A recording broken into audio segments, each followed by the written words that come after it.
So does it surprise you that Loretta Lynch comes out and says to James Comey, let's call this a matter, not an investigation? No, it doesn't surprise me at all. What surprises me is that it saw the light of day. That surprises me.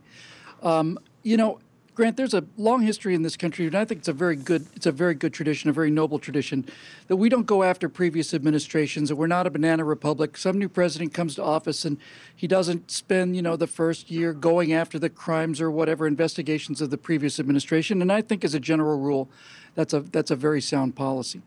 But first of all, we have to understand that having watched this Bush lied, people died argument take place all throughout the last decade, if a lie is told often enough and it's not counterattacked and not just refuted but disassembled, then people will begin to believe that the lie is history.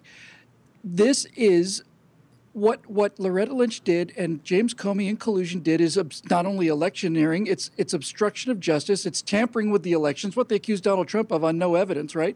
No evidence whatsoever about Donald Trump and the Russians, but there's plenty of evidence that that Barack Obama's Justice Department head, the Attorney General, met with the husband, former president, of a person under active investigation. And as a result of that meeting where they just talked about their grandchildren, all of a sudden the director of the investigation that is ongoing is told by his boss to don't call this an investigation, call it a matter.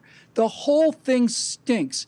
And if we don't have a special prosecutor assigned to look into this and get some justice out of this, then we are going to forever carry this burden that the left is going to say that this whole thing is just a giant illusion on our part and we made it all up out of thin air.